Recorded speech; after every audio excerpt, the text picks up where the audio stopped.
गणेश जी महाराज की चढ़ी हुई केवल एक दुर्वा, और उस दुर्वा को दरवाजे की देहली पर छुलाकर उस दुर्वा को अपनी अलमारी में, अपनी तिजोरी में उसी दिन रख दो जिस दिन लेकर आयो महाराज। कभी जिंदगी में लक्ष्मी की कमी का महत्व समझो। मान लो डॉक्टर ने कह दिया कि तुम्हारे गर्भ में जो बच्चा है उसके हृदय में छेद है, तुम्हारे गर्भ में जो बच्चा है इसकी धड़कन नहीं आई है, तुम्हारे गर्भ में जो बच्चा है वो मानसिक विकलांग लगता है, तुम्हारे गर्भ में जो बच्चा है, सोनोग्राफी करने के बाद में, अल्ट्रासाउंड करने के बाद में कोई डॉक्टर कहे कि तुम्हारा बच्चा ऐसा है, उस समय पर तुम्हें एक प्रतिक्रिया प्रारंभ करना चाहिए। शिव जी को जब जल चढ़ाने के लिए जाओ, जल चढ़ाने के बाद में जो ये चरण है जहां से पानी बहता है, वहां दोनों साइड बैठकर उस चरण को कम से कम 5 से 7 बार दबाना चाहिए, और दबाने के बाद उस हाथ का स्पर्श अपने उदर पर करना चाहिए, और श्री शिवाय नमस्तुभ्यम या ओम नमः शिवाय या नमः शिवाय या महामृत्युंजय मंत्र का स्मरण कर लेना चाहिए। 15 दिन के बाद वापिस जांच कराओ, डॉक्टर खुद कहेगा कि अब तुम्हारा बच्चा स्वस्थ है, तुम्हारे गर्भ में जो बच्चा है वो स्वस्थ है।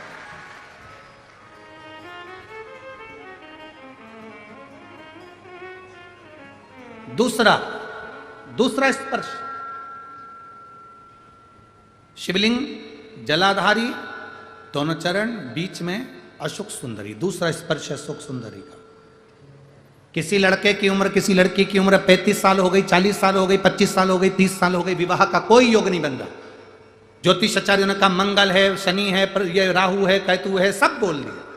आप अपना जल चढ़ाओ महादेव को, जो लड़का लड़की है वो जल चढ़ाएं, बेलपत्री का स्पर्श अशोक सुंदरी वाली जगह पर कर कर शिव जी को चढ़ाएं, और 2 मिनट उस अशोक सुंदरी की जगह का स्पर्श कर कर अपने मन की बात श्री शिवाय नमस्तुभ्यम कहकर या पंचाक्षर या षडाक्षर मंत्र कहकर उस स्थान का स्पर्श कर कर बाबा से विनती करें। 3 से 4 महीने में संबंध जमेगा ही, ये निश्चित है। स्पर्श उस अशोक सुंदरी वाली जगह का होना चाहिए, स्पर्श। तीसरा स्थान, शिवलिंग का तीसरा स्थान है जलाधारी, पार्वती जी की कटी, पार्वती जी का हस्त कमल, गोल भाग। हृदय रोग हो, हार्ट अटैक के लिए बोल दिया, बाईपास कराने का बोल दिया, छल्ला डालने का बोल दिया, कोई पाइप डालने का बोल दिया, कोई एक्सीडेंट का योग बन गया, कोई ऐसा योग बन गया, कोई व्यक्ति मंदिर तक भी नहीं पहुंच रहा है, आप अगर जल चढ़ाकर उस व्यक्ति का नाम स्मरण, गोत्र स्मरण कर कर इस गोल भाग पर अगर अपने हाथ का स्पर्श करेंगे, उसको दबाएंगे, और दबाकर बाबा से श्री शिवाय नमस्तुभ्यम कहकर अपने मन की बात कहेंगे, आपको लगभग 1 से 2 घंटे में जवाब मिलेगा कि वो व्यक्ति अब ठीक होना प्रारंभ हुआ। ये 3 स्थान है, 3 स्थान। देखो अलग अलग जगह होती है दबाने, तुम सासू के पांव दबाओ और गला दबाओ, 2 में से जगह है, ठीक है।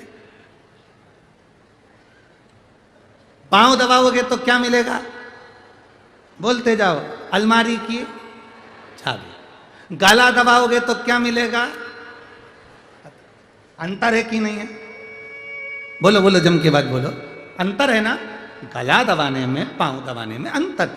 पहले जो चेहरे पे लगाने का ट्यूब म्यूब आता था ना, तो ऐसे बड़े ढक्कन का आता था, ऐसा ढक्कन खोलो, उनमें से ऐसी उंगली डाल के ना पोत लो, ठीक है, और फिर वो ढक्कन को वापिस ऐसे लगा दो और अपनी श्रृंगारदानी पर रख दो। आज के ज़माने में जितने भी ट्यूब आते हैं ना, वो इतने लंबे रहते हैं, और उनको नीचे से ऐसे दबा दो, दबाते से ट्यूब बाहर, आते से मुंडा पे पुत लो। अब सोचो, पहले का समय था कि इसमें उंगली डालकर फिर उसमें से क्रीम निकालकर लगाना पड़ा। आज का समय है नीचे से दबाओ, क्रीम बाहर। उसी तरह पांव सासू के दबाओ, चाबी बाहर। पांव दबाओगे और चाबी मिलेगी, अंगूठी, चेन, हाथ। तुम रोज सांस को सांस मत समझो, क्रीम समझो, ब्यूटी क्रीम। अब तुम रोज रोज दबाओ, जैसे रोज चेहरे पे लगाने के लिए क्रीम को दबाते हो तो रोज निकल कर आता है। तुम दो तीन महीने रोज सास की पाँव की मालिश करो, पाँव दबाओ, सास भी एक दिन कह देगी ले मम्मी तुम मेरा अकेली को दोगी और जीजी को जेठानी को नहीं दोगी तो उसको बुरा, वो दबा रही क्या मेरे पाँव तो तूने दबाए ना, ले जा जा। एक प्लाट सोने की चैन चाबी जो दबाता है उसको मिलता है।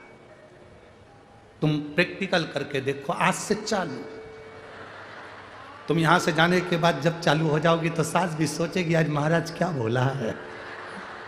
आज जिंदगी में वो कहते ना सूरज कहां से निकल गया इतना, आज महाराज ने क्या बोला।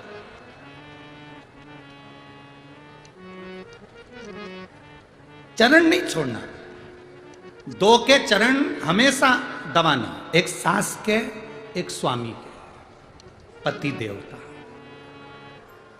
इनके भी चरण जरूर प्रणाम करना चाहिए, सास के भी चरणों को प्रणाम करना चाहिए। आप किसी गुरु जी के चरणों को भले प्रणाम मत करो, किसी संत साधु गुरुजन के चरण को भले मत छुओ, पर अपने पति के चरण को और सास के चरण को जरूर छुओ, जरूर। मेरा नाम भाऊ साहेब अर्जुन बाग, गांव खलाने, तहसील सिंदखेड़ा, जिला धूलिया। कहीं बैठे हैं, कहीं बैठे हो तो हाथ हिला सकते हैं। मेरा नाम भाऊ साहेब अर्जुन बाग, गांव खलाने, तहसील सिंदखेड़ा, जिला धूलिया। कहीं बैठे हो तो हाथ हिला सकते हैं। हाथ हिलाओ एक बार ऐसा, हाँ ठीक है, दिख गए, ऐसा हाथ हिलाओ जी, दिख गए। गुरुजी मैं 10 साल से ड्राइवर का जॉब करता था, लेकिन जॉब छोड़ के मैंने 2020 में पानी पूरी का व्यवसाय करना प्रारंभ करा। मैं पानी पूरी का व्यापार करने चालू करा। 2 लाख का मुझे कर्जा था। गांव में पानी पूरी का बिजनेस अच्छा खासा चल रहा था, तो मैं और बिजनेस बढ़ाने के चक्कर में बैंक से पहली बार मोबाइल में ऑनलाइन लोन लिया। गुरुदेव, ऑनलाइन लोन मैंने बिना नॉलेज से बहुत सारी बैंक से लोन लेना शुरू किया। ऐसे में फ्रॉड बैंक के जाल में मैं फंस गया। आप लोगों से भी निवेदन है, इस पत्र पर थोड़ा ध्यान देना। कोई चीज, कई लोग मोबाइल पर कॉल कर देते हैं आपका इनाम लग गया, फ्री में आपके मोबाइल में बैलेंस डल रहा है, फ्री में तुम्हारे साथ में ये हो रहा है। ध्यान देना भाई, कभी जिंदगी में बहुत सारे लोग बैठे हैं केवल आपको बेवकूफ बनाने के लिए। कोई तुमसे कह दे कि यहां गड़ा हुआ धन मिल रहा है, विश्वास ना करिएगा। अपनी मेहनत पर, अपने परिश्रम पर और अपने काम पर विश्वास करना, दूसरे पर नहीं। और कहीं पर अगर कोई महाराज तुमको मिल जाए और कह दे कि मेरे पास आकर बैठ जाओ, मैं ऐसा घुमाऊंगा सोने के हंडे निकल जाएंगे, तो सबसे पहले हमको खबर करना। हम भी चलेंगे और कुबेरेश्वर धाम का निर्माण उसके हंडे से करवा देंगे कि तूने दिया और हंडा निकल।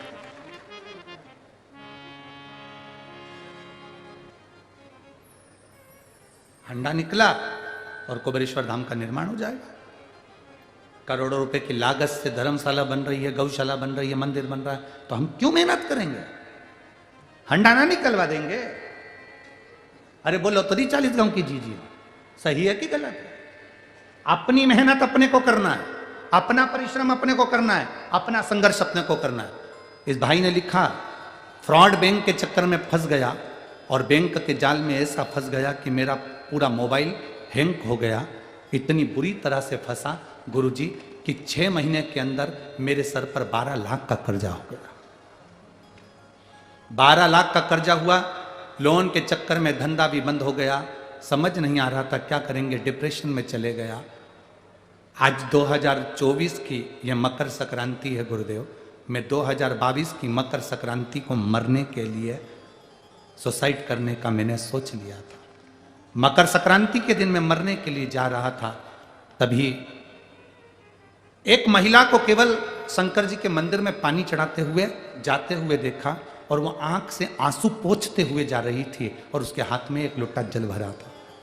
मैंने उस महिला को देखकर सोचा कि इसको भी तकलीफ होगी और ये पानी चढ़ाने जा रही है। मरने का विचार छोड़ा, शिव जी के मंदिर जाने का विचार चालू करा। गुरुदेव, मेरे पिताजी के पास गया, पिताजी से कहा पापा मुझे कर्जा बहुत हो गया है, मैं फ्रॉड बैंक के चक्कर में फंस गया। मेरे पिताजी ने जमीन रखकर मुझे 3 लाख का कर्जा दूसरे से उठा कर दे दिया। मैं वापिस ड्राइवर की नौकरी करने लगा। गुरुदेव, शिव जी की महिमा का मैं क्या गुणगान करूं, एक लोटा जल का केवल दर्शन से भी लोगों के भाग्य खुल जाते हैं। उस माँ को जब मैंने देखा था जल चढ़ाते हुए तो मैंने अपनी पत्नी को बताया। उसने सोमवार का व्रत करना प्रारंभ करा, पशुपति व्रत करना प्रारंभ करा, जल चढ़ाना प्रारंभ करा और बाबा की कृपा से हमने जब जल चढ़ाना प्रारंभ करा उसके 15 दिन निकले और हमने 15 दिन जब ड्राइविंग करता करता 15 दिन निकले। 7 बजे मुझे कॉल आया कि मैं धूलिया के एक ऑफिसर के यहाँ मेरा लाइसेंस का नंबर लग गया और मैं वहीं पर जॉब करने लगा। मैं वहाँ पर जॉब करने लगा। जॉब करते करते करते करते जिस ऑफिसर के यहाँ काम करता था वहीं पर मेस का काम, भोजन खिलाने का काम मुझे मिल गया। मैं शिव जी का क्या गुणगान करूं गुरुदेव।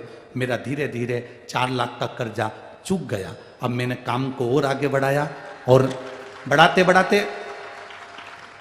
कथा सुनता टीवी पर, मोबाइल पर, और कथा सुनते सुनते बाबा से प्रार्थना करता जिस दिन मेरा 12 लाख का कर्जा चूक जाएगा उस दिन पंडाल में बैठकर कथा सुनूंगा। बाबा से ऐसी प्रार्थना करते करते मेरा जो पानी पूरी का व्यापार था वो भी अब धीरे से चालू हो गया और धीरे धीरे मेरे बाबा ने मेरी लाज रख ली। गुरुदेव, बाबा ने ऐसी कृपा करी कि मेरा 12 लाख का भी कर्जा चुका दिया और मुझे इस पंडाल में बिठाकर कथा को श्रवण करवाया। हमने 40 गांव की कथा का सूचना मिली और इतने खुश हुए कि दुकान का उद्घाटन बाबा के भरोसे कर बाबा के नाम पर ही उसका नाम रखा है, बाबा भोलेनाथ चाट फुल्की का नाम देकर, और हम यहाँ बाबा को प्रणाम करने के लिए आए हैं। गुरु जी, एक ही निवेदन है, आप चाट खाने कब आओ। सबसे भारी निवेदन है मेरे भाई, बैठ जा। कर्जा चुक गया, हाथ ऊंचा कर दो एक बार, हर हर महादेव। अब मत फंसना ऐसे फ्री वालों के चक्कर में कि अंडा निकल रहा है, बैठ जाओ।